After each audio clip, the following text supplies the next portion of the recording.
Katuwang ng sambayanan sa pagbibigay kaalamang pangkalusugan. Doctors Online. Hatid ay libreng konsultasyon sa Himpapawid. Doctors Online. Kinilala bilang Best Science and Technology Program at itinanghal na Best Public Service Program sa 14th KBP Golden Dove Awards. Doctors Online. Kumonsulta na.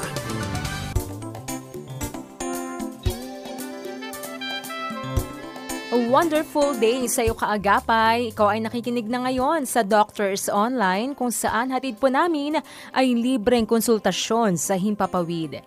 Ako po ang inyong kaagapay sa kalusugan, Grace Estabilio, na makakasama mo sa loob ng 1 oras.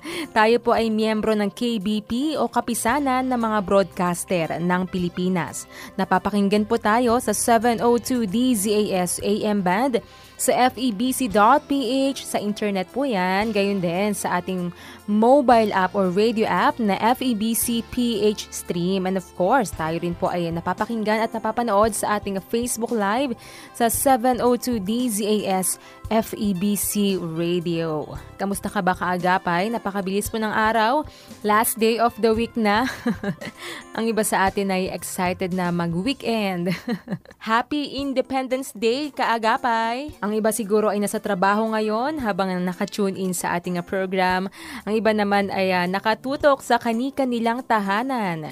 Kamusta ka ba? Nawa ay sa lahat ng ating ginagawa ay mayroon tayong kagalakan na sa ating puso na nanggagaling lamang sa Panginoon. Ano man ang ating pinagdadaanan, tuloy lang tayo sa buhay dahil alam natin na mayroon tayong Diyos na siyang kumakalinga sa atin, na siyang nagbibigay sa atin ng kalakasan at nagpo-provide ng ating mga pangangailangan. Basta't magpatuloy lang tayo na magtiwala sa Kanya. Maganda rin to no? Na nababahagi rin natin ito dahil napaka-healthy sa ating emotional, gayon din sa spiritual.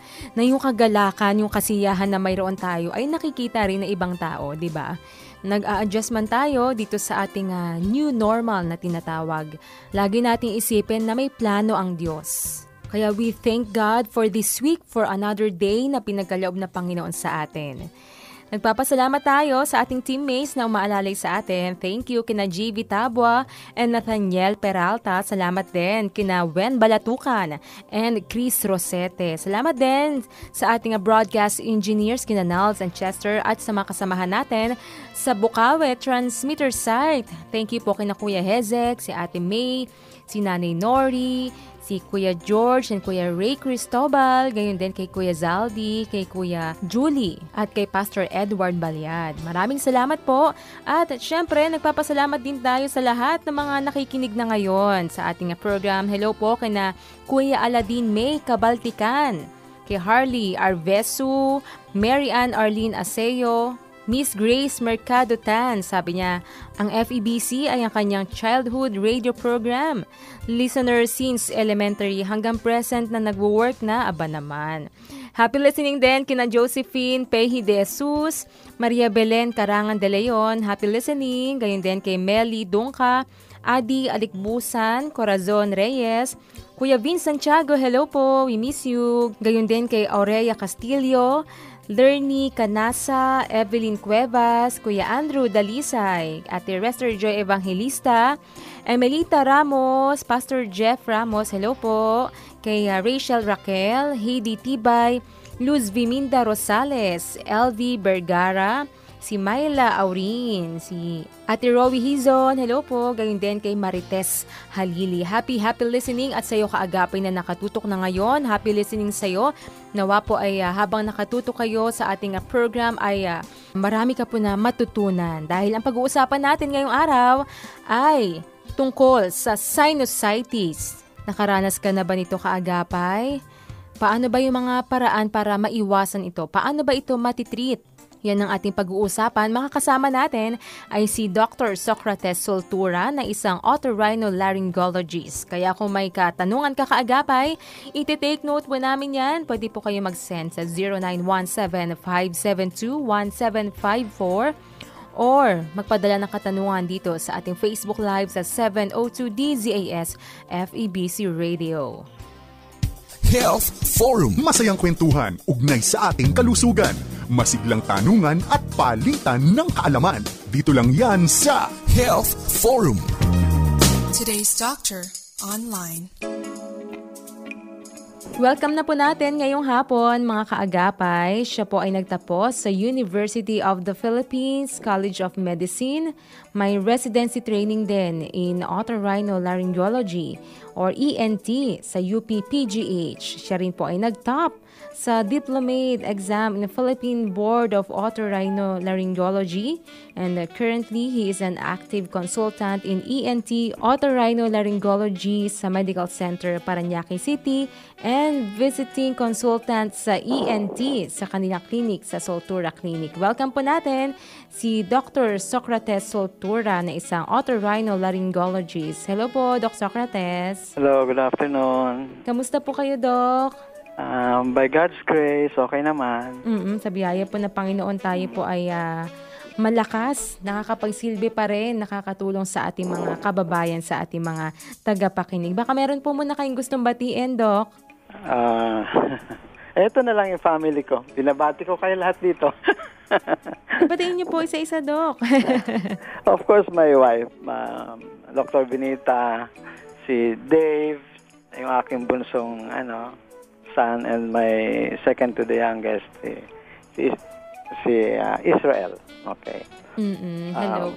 Brethren sa EBC, if they are listening, sa Los Baños Evangelical Baptist Church. Hello po and happy listening po sa inyo. Doc, kamusta po ba? Ito po ay first time na naranasan natin itong pandemic, no? Ito dahil nga po sa COVID-19. Paano po ninyo na-deal po itong situation natin as a doctor? Kasi yung case ko naman is more of elective, hindi naman emergency, so I don't have to be in the hospital. So right now, what I'm doing, wala ako totally for how many months na sa Parañaque. In Los Baños, kasi nandun ang residence ko, by appointment lang ang ginagawa ko dun sa mga patients na talagang need to be seen dito sa Laguna. Oo. So yun lang mga like this week, 3 bata yung nagsaksak ng mga kung ano sa ilong nila. So kawawa naman pag hindi natingnan. And then yung iba, yung masakit ang tenga, sobrang masakit ang ulo dahil sa sinus. So yun lang cases. By appointment lang ginagawa ko. Naka-PPE naman akong complete. So yun po ay emergency, tinatanggap niyo po, no? Yung mga urgent na lang ang tinatanggap ko. Kasi hindi naman makukuha ng virtual na reseta. Like especially for sinusitis, kailangan yun, ma-suction. Okay? So pag hindi nag-suction yun, mahihilo yun, sasakit ang ulo, tataas ang BP, anxious pa. So dumadaming problema ng mga tao. So kawawa na, minsan mako-confine pa, tapos mahahawa pa ng COVID. So actually, ironically, yung mga dito sa Laguna, sa clinic lang kasi wala ako sa hospital setting. So nagpupuntahan doon sa akin kasi clinic, takot pumunta sa hospital. Yes. Yun. Bukas po ang clinic ninyo, Doc, no? Or lang po, by appointment? By appointment lang yung ginagawa namin. Hanggang ngayon. So, I just been from there 2 hours lang pag sa umaga, ganon. So, Okay. Salamat, Doc. Yung urgent lang. Salamat po, Doc, ha? Dahil sa panahon ngayon na nangangailangan yung ating mga kababayan na magpatingin, magpa-check up. Iba po, takot nga po pumunta sa ospital. Buti nag-open po ang inyong clinic, pero by appointment. Doc, gaano niyo po pala katagal sinusuot yung PPE? all throughout the all throughout the clinic. While I'm in the clinic, susuot ko yan all the time. Gaano katagal po ninyo, sinusuot bago po ninyo masuot yung buong... yung gano'ng kabilis, you mean? Yung kasama na po yung gown. Mabilis lang naman. Sanay naman kasi ako mag-ano. So, siguro 5 minutes, tapos na yun. Talaga, Doc? Pero matagal pa rin. Yeah, Mabigat po ba yun, Doc?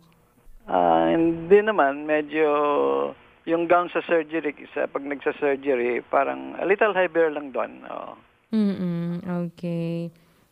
Meron din po ba kayong online or phone consultation?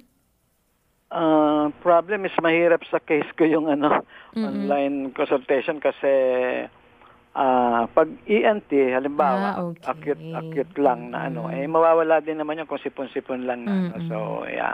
And usually kailangan yung suctioning. Kaya, o yung kamukha, naglagay sa 3 kaso ko naglagay ng mga bata sa nose. O yung may pain. Hindi mo ma-assess ng virtual lang yun Mahirap ka dapat talaga. Nakikita po nila. Oo, lalo na po yun yung mga bata. Nabanggit niyo na po kanina, Doc, yung sinusitis. Yan po yung ating pag-uusapan po ngayon. Ano po ba itong sinusitis? Kapag po ba may sinusitis, affected din po ba di ba affected po yung paghinga natin, yung daanan ng hangin? May risk din po ba or may possibility na mahawa ng COVID-19?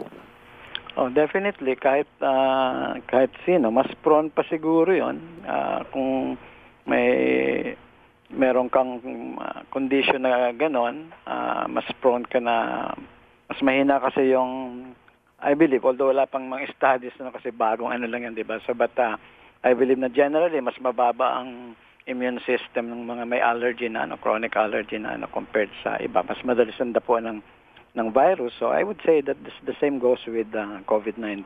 Ganon din yan. Mas prone din siguro sila. Kaya ang ginagawa ko lang, ini-screen ko lang. Hindi ko ang instructions ko sa staff, hindi papapasukin muna yung merong fever, okay? Yung merong coughing, I ask them to come back after 2 weeks na lang. Kung meron pa silang problem. Kasi in all probability, baka virus lang din na ordinary flu or ordinary cold virus, rhinovirus, so ganon. So mawawala lang yun ng wala namang gamot. Hindi kailangan. So kahit na hindi matingnan yun, self-limited naman yung virus yun So kahit hindi mo gamutin, fluids lang at vitamins lang sinasabi ko. So pero hindi ko na pinapapasok kasi baka baka mahawa. Mas mahawa sila or makahawa sila sa walang di ba? So, baka mamaya COVID nga because you'll never know kasi iba nga asymptomatic, di ba? Oo nga po. Yun ang mahirap kasi doon. Maganda po yung nabanggit niyo po, fluid. Dapat inuman po talaga ng tubig. Hydration. Hydration. Kasi once na meron ka naramdaman, nasipon ka, sumakit yung lalamunan ko, yes, tubig talaga, Doc, ano? Yeah, but usually hindi enough. So what I do, kung minsan either tea o kaya, well, not the brand, but Gatorade or Pocari Sweat, yung mga hydrating fluids ko rin. Pagkainitan, pag yung mga about 10 o'clock or then 2 o'clock in the afternoon, 3 o'clock, ganun. So aside from the water, pinapag-hydrate ko pa rin. Kasi sa sinusitis, usually ang problema is drainage dahil natutuyuan. So karamihan ng symptoms niya, nandun nanggagaling sa blockage dahil dry. So you have to hydrate. Very important yan. Okay. Doc, isa-isahin lang po natin na doon po muna tayo sa dahilan. Ano po ba yung ilan sa mga dahilan ng sinusitis? Well, basically yun nga, kaya nag-infection kasi yung obstruction, may obstruction kasi pag, yun na nga, ang very simple illustration ko dyan, pag yung canal, running water, malinaw, hindi masyadong nilalangaw yan or ng bacteria. So, kasi moving. So, pag ganun din, sa nose, kung ang flow ng mucus mo is maganda, ganyan, hindi ka basta-basta ma-obstruct. So, ang chances na mag-growth yung bacteria doon, mas lower than kasi doon sa obstructed. So, yun ang whether whether may polyp or whether baluktot yung buto sa gitna, yung septum na tinatawag, or whether allergy, okay, or may virus na nauna. So, yan ang mga causes, yun ang predisposing factor kung bakit nauuwi sa sinusitis. So, usually merong ganun. May triggering mechanism. Nakakahawa din po ba yun? Dahilan din po ba yun? Kasi halimbawa, Doc, sa totoo lang, nagka-sinusitis din po ako way back. Okay. Yun. Nung pagaling na po yung sister ko, ako naman yung nagkaroon. So parang nahahawa din po ba yun? Yeah, kung close, pwede yun. Kasi, di ba, droplet infection din yung pag napasinga o napaganyan. Di ba? So, kung close, droplet siya na, right? So, dapat inaano mo ng handkerchief mo nga kasi hindi pa naman usong mask nun. Diba? So, ganun lang yun. So, pag inabot ka nung droplets, edi mahahawa ka. Mm. That's ang predisposing factor. Kung genetic, kung lahi niyo yung ganon, mahina ang genetically talaga, yun. Hindi naman talaga in a direct relationship na proven scientifically as hereditary like asthma na talagang, or allergic rhinitis, so talagang but those are asthma, allergic rhinitis, those are predisposing factors. Mas higher ang chance na magka-sinusitis. Ano naman po yung mga sintomas? Isa-isahin po natin, Doc. So, siguro pwede nating divide na lang sa acute at saka yung chronic, no? Kasi iba ang usually pag yung acute lang, so bagong pa lang, depende rin kung ano yung ang triggering factor. So kung halimbawa pinaka-common is yung common cold, no? Yung virus, no? Rhinovirus, yun ang pinaka-common. So, yun, sneezing, watery lang yung nose, running type, no? Hindi siya yung malapot na black ka kaagad na. Yun na yung symptoms nun later pag sinusitis na talaga. But initially, since viral siya, so running, yung makati-kati, teary eyes, yung mga ganun. So parang ordinary flu, or ordinary colds, ganun lang yun. So it becomes sinusitis lang pag yung natatagalan na 2 weeks na yung sipon mo, nag-stay pa rin doon. So mamaya, kumakalat na sa sinuses. From the nose lang kasi initially, so rhinitis lang. Okay. And then later on, pag natagalan, hindi na kaya ng system mo na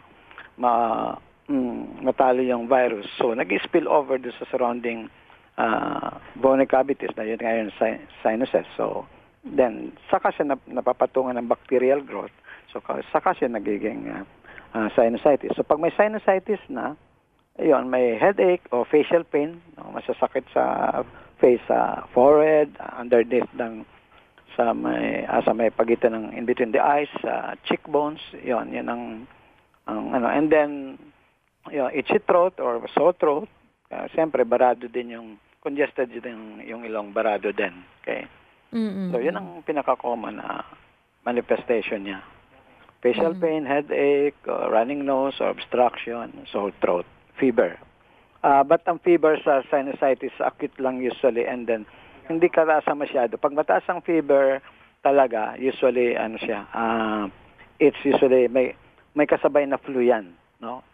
As a matter of fact, ang pinaka-common cause na napapansin ko is yung flu muna, yung H influenza, yun ang madalas nagtitrigger, aside from the common cold virus, no? Yung influenza. Influenza virus. Influenza virus. Ano naman po yung binanggit niyo po kanina na chronic sinusitis?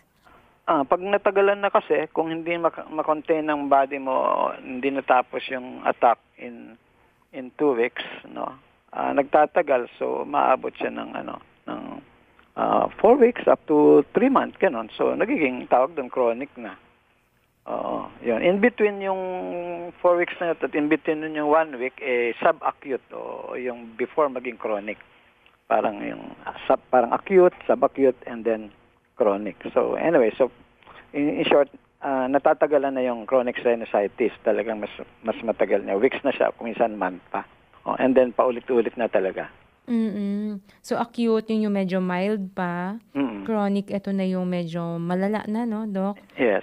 Ano po yung tinatawag naman na sinus infection? Basically, parehas lang yun eh. Kasi, well, kung technical, pag sinabing sinus infection, pwedeng bacteria, pwedeng virus nga, pwedeng fungal. Okay, so, but in general, yun na rin yun. Sinusitis na rin ang tawag nun sa layman's term. Doc, meron din po nararamdaman na parang pamamaga, no? Yes, kapag may sinusitis. Right. Bakit po namamaga? Yung lining kasi, yun yung, ang sinuses kasi, yun yung lining ng mga sinus, no? Yung mga cavities o yung mga bony spaces sa face mo, yung parang butterfly-like configuration yan eh. Pag mula sa nose, sa pagitan ng mata hanggang sa pisngi, parang butterfly yan. So, yung bony encasement na yan, may lining yon. So, from the nose, nag-extend yung inflammation from the nose proper, papunta dun sa mga spaces na yon, yung bony spaces na yon.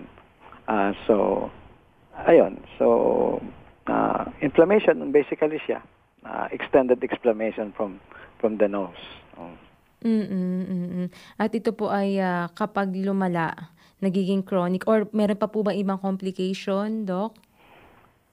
Bihira naman, but kung talagang yung mga hindi nagpapagamot, and then yung mahina ang resistance, since malapit yung mga structures diyan, yung eyeball at saka yung brain, but in my practice and even during my residency, no residency medyo common yan kasi usually sa mga low-income bracket ang pumupunta sa amin sa PGH and hindi talaga untreated halos. So, but sa private practice, I have not seen more than 5 of those complications in almost 40 years na. So, bihira naman. Hindi naman basta-basta kumakalat sa brain or sa mata. Sa mata? Nagkaka-brain abscess or abscess din sa mata. Ophthalmitis or abscess. Kasi po connected din, no? Kasi minsan 'di ba, parang nangiiyak ang tawag doon, Dok. Parang naluluha. Yes. Pero alam mo, the architect is really awesome. So the Lord really provides ng resiliency. Hindi basta-basta rin nagkakaganon. Kahit nga neglected na halos ng matagal, hindi basta-basta nagkaka-brain abscess o meningitis sa utak na may inherent protection ng Lord talaga, ang design niya iba. Like actually yung cerumen, yung wax masyado yung mga mother minsan parang masyadong worried pag nasisilip nila yung cerumen, yung wax ng anak nila nakikita doon nakabara. But kahit pag yun ay mga bata pa, pag below 4 years old lang, hindi ka masyadong pinapakailaman niya kasi protective mechanism din actually ang hindi lang naman hindi naman talaga basta nakakabingi yun sa ng bata. Besides, hindi niya masyadong kailangan at that age, pa may schooling yon. So it's better kasi protection din yun sa mga foreign bodies o yung kung nasundot ng kalaro o ganyan. So hindi basta-basta dahil may impact na may cerumen na nakabara, di ba? So in that sense, so nature is really, God is really wise. Amen. That. So may purposes yun, like sinasabi nung araw, yung appendix, wala namang kwenta, tanggalin. So sabi ko, hindi ako naniniwala doon na nilagay ni Lord yun ng walang purpose. So now, ngayon, nalalaman nila, somehow meron, may use talaga yung Dok, kahit nabanggit niyo po kanina, below 4 years old, so ibig sabihin, nagkaka-sinusitis din sila, yung mga ganong edad? Hindi. Sa ear yun. Yun yung sinasabi ko sa impact of the room pag may wax. But sinuses, ang the youngest na nakikita ko, usually 7 or 8. May mga case, may mga ganong young patients ako na hindi nag-nebulizer na gano'n, pero hindi pa rin makahinga. Tapos lalo, asthmatic pa yung bata. So, ayun, yung drainage, medyo somehow form na rin yung sinuses niya, especially the maxillary sinus, yung sa pisngi, yung by age 8. So, yun. Nagbe-benefit sila sa drainage. Yung ginagawa ko na suctioning lang ng dry suctioning ang tawag namin doon. Yan po yung sa diagnosis, Doc? Yun yung ginagawa ko para ma-drain, maalis yung obstruction. Okay. Procedure ko na ginagawa yun it's an old procedure na hindi na halos ginagawa ngayon ng mga new approaches. So. Doc, may kakilala po kasi ako, yung kanyang, parang since nung bata siya, hanggang sa tumandaan na siya, siguro mga 30s na yon, hindi gaanong, naiintindihan naman po siya sabi, pero parang galing sa ilong. Pero nakakaamoy naman daw siya. Okay naman din yung panlasa niya. Pero kung papakinggan mo siya, pati yung pagbabasa niya, parang may something sa ilong niya. Ano po ba yun? Bakit may ganong kondisyon? How old siya? Nasa 30. Kasi usually kung adenoids yun na tinatawag, yung nasa likod ng throat, sa likod ng nose, the upper part of the throat, yung adenoids siya, parang mga lymphoid tissue siya, yung mga parang kulani yun doon, mga na nag-filter. During adolescent, usually lumiliit naman yung nagre-regress yun kung bata nag-umpisa ng mga 3, 4 ganyan, pero pag yung na dapat mas lumiliit siya by the time mag-adolescent. So yung iba nag-stay siguro na mas malaki pa rin. So So mahirap na. Unless polyp talaga. That's another possibility. Baka naman may polyp. Pero kung walang polyp at adenoids lang. Pero there used to be usong-uso yung adenoidectomy na ino-opera yung dati. Pero yung hardly na ginagawa yan. Kasi parang well-controlled naman ng pag siguro nag-antibiotics at I don't see hard statistics nowadays na na-lessen na yung ganong cases. Baka kasi dahil nga sa modern approaches ang antibiotics ganun. But so hindi na kailangan mag-opera nun. So, but yun ay isang possibility doon. Pwedeng adenoids or pwedeng polyps. Yung laman na tumutubo. Later. Hindi yung during sa bata pa, but usually yung mga polyps. Although may mga bata na nagkaka-polyps na rin. Okay? I've seen quite a number din na... Kailangan po natatanggal yun, Doc? Ina-operahan? Dapat ina-opera yun. Kung ano. Pero kung adenoids, hindi yun... yung nasal polyps, yun yung parang grapes lang yun na nakasangat dun sa nose, no? Yung adenoids parang somewhere sa back part yun, sa may throat, sa upper part, na nakaumbok lang yun doon. So, kinakayod naman yun. So, that one is hardly seen. Nowadays, I don't see them. But yung polyp, medyo common yun because allergic ang cause na inflammation. So, chronic allergy, yung allergy nga chronic, tapos yung inflammation lagi na andon, chronic sinusitis, rhinitis. So, nagkakaroon ng polyp, nagkakalaman doon na bumabara. So, yung kailangan operahan talaga yan. Okay. Thank you, Doc. Ang dami na po ninyo na share sa amin about sa sinusitis. May mga questions pa po tayo. But we will take a short break, Doc Socrates, at pagbalik po natin, itutuloy po natin ang ating pag-uusapan. Tawag po ulit kami, Doc. Stay lang po muna kayo. Yes, Grace. Okay. Ating pong kasama, mga kaagapay, ay si Dr. Socrates Soltura, na isang otorhinolaryngologist, at patungkol po sa sinusitis ang ating pinag-uusapan. Tayo po ay magbabalik makalipas ang ilang paalala. Doctors Online, ang Health Center ng Bayan. Health Tips.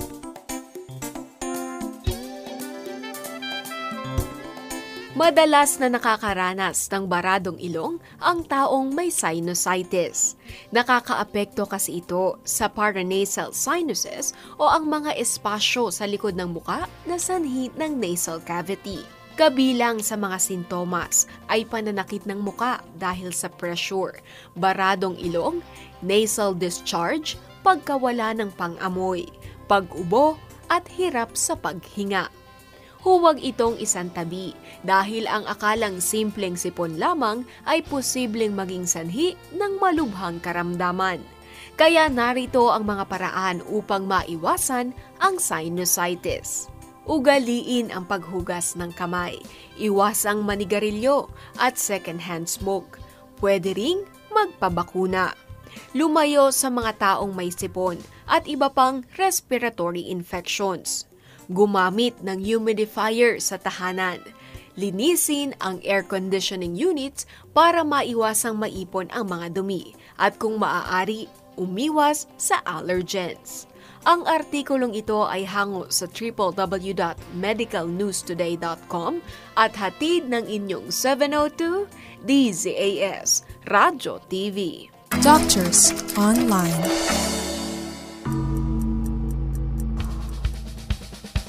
Iyo ang tanong. Kay Doc ang sagot.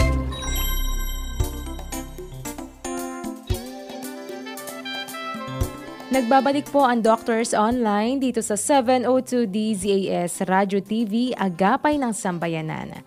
Ako po ang inyong kaagapay sa kalusugan, Grace Estabilio. Tayo po ay napapakinggan sa 702 DZAS FEBC Radio, sa febc.ph, sa FEBC PH Stream, gayon din sa ating Facebook Live sa 702 DZAS FEBC Radio. Kung kakatune in mo pa lamang kaagapay, patungkol po sa sinusitis ang ating pinag-uusapan at kasama nga po natin si Dr. Socrates Soltura na isang otorhinolaryngologist at ready na po siya uli. Nasa kabilang linya na po natin si Doc Soc. Hello po, Doc. Hello. Kamusta po kayo? Okay naman. By God's grace.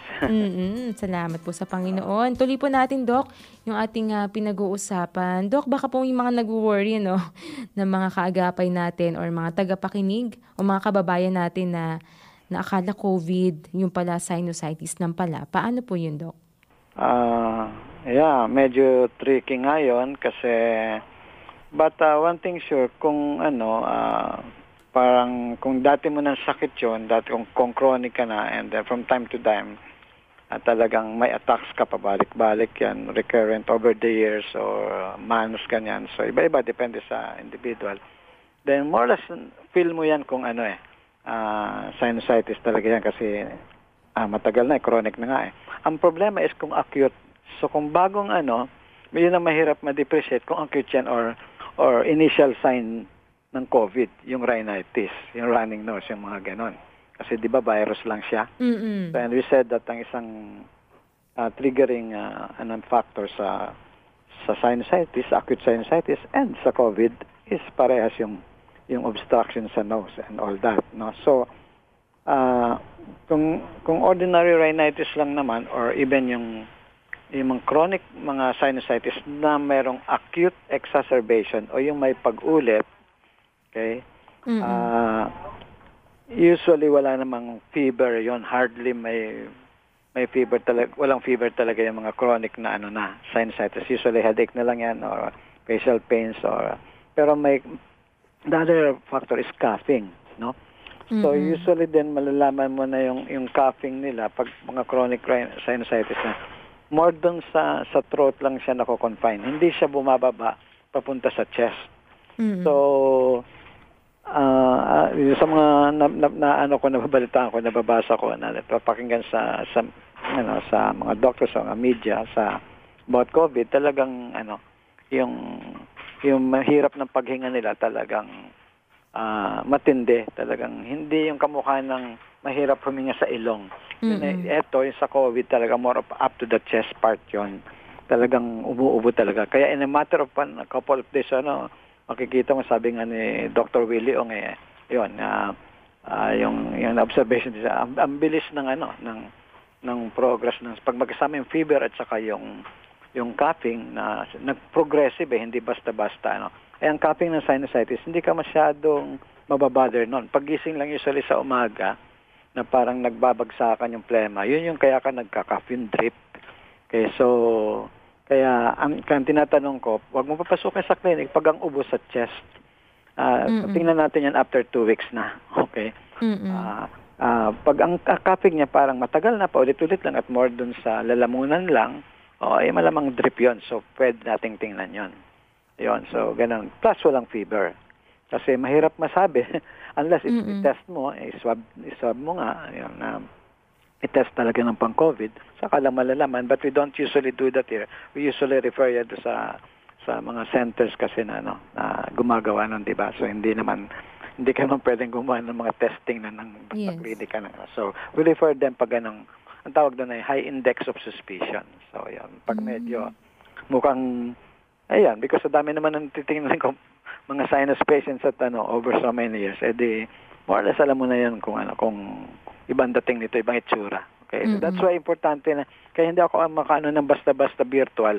Hindi pa nakikita yung pasyente, mahirap masabi. Ang tawag doon clinical eye. Kasi nung araw namin, yung mga professor namin nun yun na nga, I think nakwento ko sila. Basta pumasok lang yun doon sa hospital, tapos makikita lang yung pasyente, I can smell cancer of the cervix. Mga ganun yun. So importante yung hindi lang yung laboratory, but yung clinical eye o yung suspicion mo, high index of suspicion na tinatawag. Dapat we learn from our experiences. Ganun. So, hindi naman pure lab lang. So, because bago mo ma-submit, kasi hindi lahat ipapapa-COVID test mo lahat at yan. So, di ba? Although, kahit na asymptomatic nga, positive din. So, this is really one different situation natin. Ito ang medyo na iba maiba talaga management, I believe, in approaching or ang approach sa managing respiratory diseases, whether upper or lower nowadays. Kasi, pestilences really, and it's going to be, to me, is going to be more going to be more severe as like bird pangs, di ba? Sa Matthew 24, right? So, yung may clustering ng wars, rumors of wars, di ba? Famine, earthquakes, pestilence. So, these things are getting to be more and more severe as the Lord's coming is approaching. Ayun. Yun eh. So mas magiging intense. That's why yung first flu pandemic, right, noong 1918, di ba? Ayun. Yung Spanish flu tinatawag. So, Yes po. ang dami. So pag anyway, i-share ko pala sa yun. I made the research kasi dun sa clustering na yon, yung patterns na yon. Because that is nandun din siya nasa Bible din talaga yung clusters na yon. Nung sa David, yung the census, nag-sin siya, tinanong pa siya ni Lord eh. Ano bang gusto mo? 3 days of war, so many months of famine, or ganito. So pinamili pa siya si David ni Lord. Okay, that's the Second Chronicles, I think 21 though. So anyway, so that's why may pattern. Okay, Jeremiah 12, Revelation 6, may pattern yung rumors of wars, famines, earthquakes, pestilence. May siya doon. Okay, kaya nagiging like bear punks, they're getting to be more intense as the day of the Lord is approaching. Yun, ganun yan. Yes. Okay. Doc, salamat po sa mga info na yan at marami po kami natutunan dyan, Doc. May binanggit... Kasi ko kasi yung biblical side, because the Bible is not just a fiction or a myth or a historical book. It is a scientific book as well because it's the truth, di ba? So ang problema, hindi pinapansin ng iba. Okay, so, anyway, so truthful siya. So, yeah. Doc, yung binanggit po ninyo kanina, yung sa test, ba kapag yung sa COVID-19,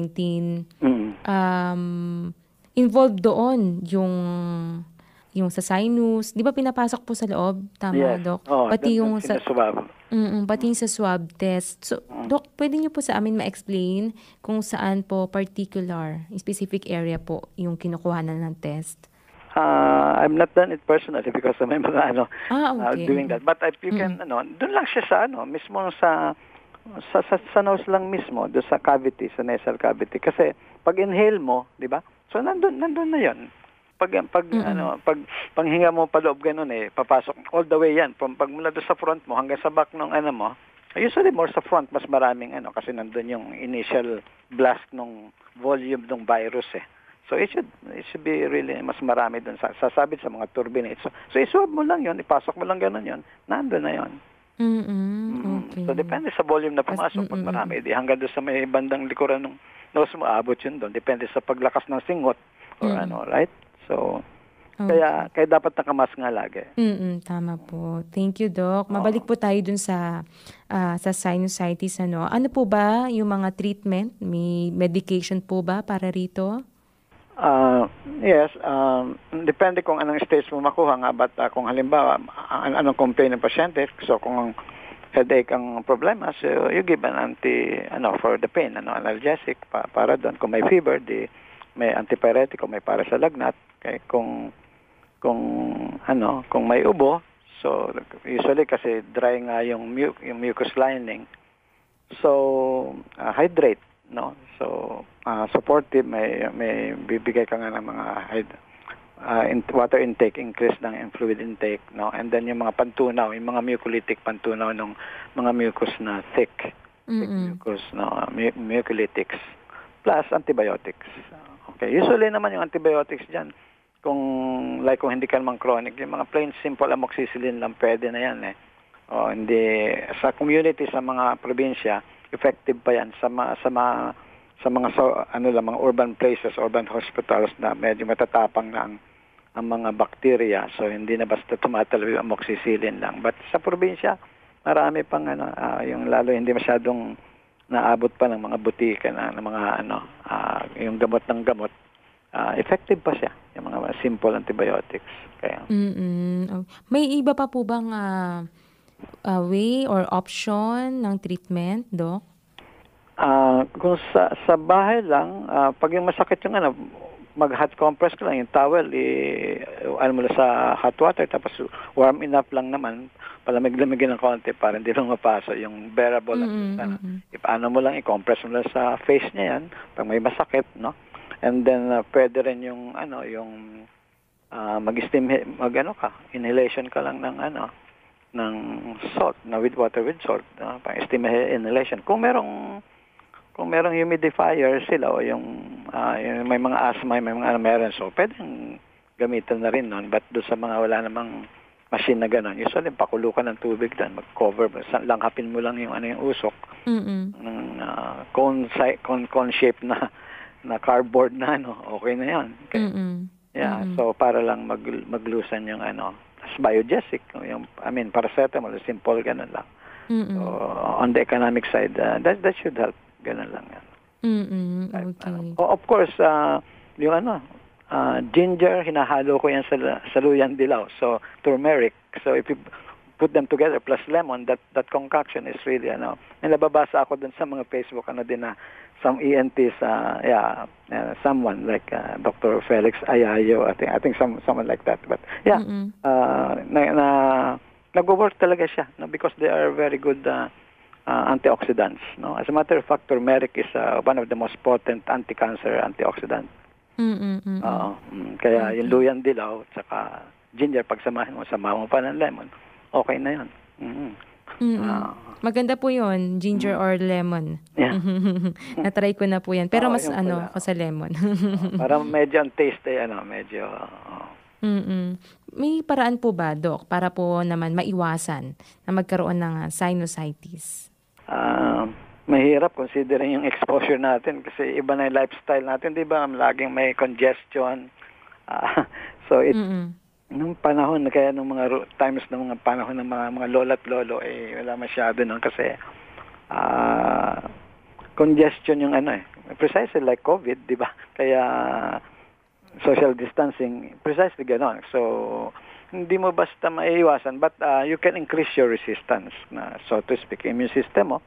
So, yun. Lalo ngayon, yun. Of course, general multivitamins, saka vitamin C, of course, definitely, proven na yan. Tapos yun nga, ginger and yun, turmeric yung inaano ko doon. So maintain your immune system well para may panlaban ka, hindi yung nandyan na sa kakapaan. Because it takes a lifestyle also of taking those supplements or those nutritional foods na nakaka-increase ng resistance. Food, nabanggit niyo na po yung food. May diet po ba doon? Para rito? May proper food po ba? Food supplements or food na kamukhang ginger at yung mga lemon. Ganun. Okay. That's what I mean. Food supplements. Natural foods pala na gano'n. Kasi supplements pag nasa tablet form na, di ba? So, kaya hindi ka patawag. Pero food pa rin siya. Diba? Yes, Doc. Kasi intake pa rin po yun. Pero yung yung pagkain, like yung mga prutas, kasi di mo... Yeah, definitely. Siyempre. I would say, aside from lemon, apple would be good, especially for the lungs. Kaya sabi nung araw, 1 apple a day keeps the doctor away. So apple is very high in content, good for the lungs also. Yun. May iba pa po bang fruits na pwedeng kainin ng mga may sinusitis? Lahat ng mataas sa C. So, C, yes. Vitamin C. Yung mga kiwi, di ba? Marami mga C. Okay? Oranges, siyempre. Okay? Yun ang pinaka-common. At the same time, nag-ano rin ako ng A. Kasi yung A is from broccoli, cauliflower, kale, yung mga yan ang mga green leafy vegetables kasi mataas sa A yon. And so carrots, ganon. So yung A also is as an antioxidant, maganda rin siya. Combine sa C. Okay. Salamat po, Doc. Ano naman po ang pwedeng home remedy? Kasi di ba minsan po nag-start sa bahay or kung saan ka man naroon ay kapag nakaramdam ka na po ng pananakit ng lalamunan, ito na yung start na to Dapat ba magpapatingin ako sa doktor or pwedeng may remedy naman po sa bahay? You can start with just yung mga vitamin C ngayon, yung fruits na may natural ganyan. Tapos, avoid mo na muna yung cold water, okay? Tsaka yung chocolates, creams, yung mga ganon, sweets kasi nakaka-predispose pa yan. Usually, the body is, hindi basta-basta nagpupusit sa sinusitis. Usually na-arrest niya yung kasi sabi ko nga, more of parang common cold viruses lang muna nag-start siya. Hindi naman siya kakaagad dumediretso ng bacterial talaga. Kasi yung body natin kailangan mo lang i-beef up yung strengthen yung system mo. So, hindi naman kagad-agad. So, but kung nandun ayun nga, yung pausukan mo yung mag-steam inhalation para drink plenty of water, fluids, no? Kung masakit yung ulo, paracetamol, simple lang na paracetamol, tapos hot compress sa face, no? Yung hot towel na yung pinapatong lang doon, hot compress lang para doon sa pain, makakatulong. Yung sa nose, yung bara, kung meron kasi simples, mura lang naman yan, yung mga saline wash. Tinatawag mga about lang siya, mga 100 pesos lang yan. So usually na-afford sila. Yung isang 30 ml nun, yung mga sabihin lang saline wash, kahit generic store o Mercury pares meron yan. Meron ka lang makukuha na sabihin lang yung yung salt spray, parang ganon. Saline wash lang. Yun ang the simplest na affordable na Pero ito po, pati yung po nila affected na rin yung physical activities? Pag doon sa acute phase niya talagang may headache, na talagang medyo nahihilo, ayun, mayroong chronic na yung mga chronic sanay na yun, nakaka-function na ng but kung yung with acute exacerbation, o yung parang napapatungan talaga ng acute attack, doon yun medyo nakaka-immobilize in a way of speaking na hindi ka basta makatrabaho, talagang sisira ang concentration mo. So kailangan talagang ang sa akin ginagawa kasi yung hilo tsaka yung headache ang pinaka bothersome sa kanila usually. Hindi yung bara sa ilong a little, but usually kaya nag-headache, barado nga daw. So you give something for the obstruction. So yung ginagawa ko doon ay yung dinedrain ko ng yung sinuses. Yun. It's an old school na Oo, yun. So, unfortunately, hindi na masyadong nagagamit nowadays. So, but meron naman yung antibiotics na magagaling. Ganyan. Kaya mas expensive nga lang na approach. But hindi naman kailangan, bihira naman yung kailangan operahan. Kasi, matter of fact, sa mga inalagaan ko sinusitis, wala akong halos na operahan. Wala na akong halos nakikitang polyp na tumutubo. Because if you just maintain that properly yung drainage nila at yung inflammation din yung pinapagtagal, walang time yun para magka-polyp. Plus, of course, supplements talaga, no? Kasi ang kasi is ang rhinosinusitis kamukha ng ibang chronic inflammation, kahit nga yung mga diabetes, cancer, lahat ng diseases of aging, inflammation ang common denominator niyan . So anything that will be anti-inflammatory is so like ako, naka-maintain ako yung tinatawag na omega-3, yung tinatawag na yan ang pinakamatagal ko na take na for 14 years. I had that one. So kung ang lahi ninyo talaga mga sipunin at so it's well to maintain vitamin C and then yung omega. I've seen a lot of cases na in and out sa OR for asthma and all that. Pag naka-maintain sila doon sa vitamin C and then omega-3 plus a little of an addition of vitamin A, ang ganda ng response nila. Hindi na sila na-ER halos. Because inflammation yung cause ng mga polyp. Kaya lumalaki yun because of repeated inflammation, repeated infection. So kung malakas yung system mo, hindi ka magkakaroon ng ganon. So, yeah. Okay. So supplements are good quality supplements would also really help. Any advice po, Doc, sa mga tagapakinig naman po natin? It's not really scary. It's not something rarely may complications na mga delikado, so hindi naman talaga you don't have to feel so bad and depressed pag meron kang ganon because hindi naman siya life threatening, no? So but number one is of course smoking, kung yung habits nga natin, yan, kung meron tayo nun, tapos liquor, yung magiinom kasi wine would congest the nose, no? So wine some people sa milk and coffee, nagko-congest. So, depende. It's case to case. It's what you call nutrigenetics. May mga tao na sensitive sa ganyan. Iba naman Hindi. So, you play it by ear. No? Alam mo naman yung katawan mo . Okay? Kung gano'n. So, yeah. So, it's chronic. But it's not usually serious. And they don't have to worry about that. It's madali lang siyang gamutin. Mahirap lang pag may polyp na. Dapat pag na umabot sa point na may polyp na kasi surgical na nga nangyayari doon. Okay, yun. O yung medyo mabaho na yung yung nai-smell na yun, nagiging social problem na pag stock up na matagal pinapabayaan. So wag din pababayaan kasi yun lang naman. Hanggang doon lang naman yung mga more of social problems doon. Bihira naman talaga yung grabe talaga na complications. Yes po. Doc, baka may mga tagapakinig naman tayo na gusto pong magpa-consult sa inyo online or phone. May number po ba kayong pwede ibigay sa kanila, Doc?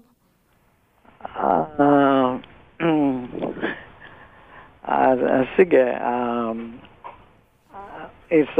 Yun na lang, yung sige, makakatulong tayo dun sa lalo sa mga kapatiran. Okay, so yung son ko 0922-826-3957. Paulit po, Doc. 0922-826-3957. Okay. Ulitin ko na po, Doc, ha? 0922-826-3957. Tsaka yung Globe, 0917. Yun naman yun. 626-3957. Parehas din yung last 6 numbers nung Kaya lang 0917. 0917-626-3957. 57. Okay. Maraming salamat po, Dr. Socrates. Okay. Ingat po kayo. God bless you. God bless you. More power to you. Okay. Atin pong nakasama mga kaagapay ay si Dr. Socrates Soltura na isang otorhinolaryngologist at patungkol po sa sinusitis ang ating pinag-usapan. Doctors Online, ang Health Center ng Bayan. Glosaryo Mediko. Pagbibigay kahulugan sa mga salitang medikal. Glosaryo Mediko. Frontal sinuses, ang tawag sa sinuses na matatagpuan sa noo. Muli ang ating glosaryo mediko, frontal sinuses.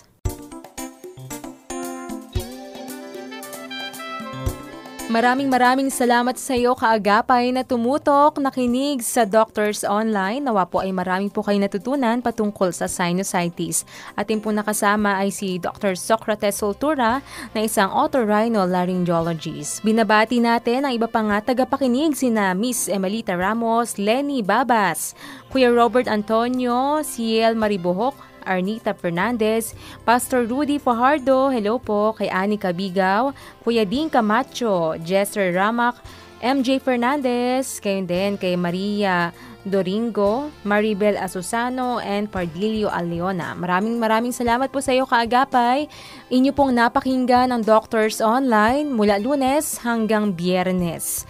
Ako po ang inyong kaagapay sa kalusugan, Grace Estabilio, na nagpapasalamat at patuloy na nagpapaalala na pangalagaan ang kalusugan dahil ang kalusugan ay kayamanan. Nais po naming makarinig mula sa inyo. Para sa mga kuro-kuro, mungkahi o mga bagay na nais ibahagi sa palatuntunang iyong napakinggan, sumulat lamang sa 702 DZAS, Agapay ng Sambayanan, 1 Corporate Center, 46th floor, Doña Julia Vargas Avenue, corner Meralco Avenue, Ortigas Center, 1605, Pasig City. O mag-email sa dzas@dzas.febc.ph.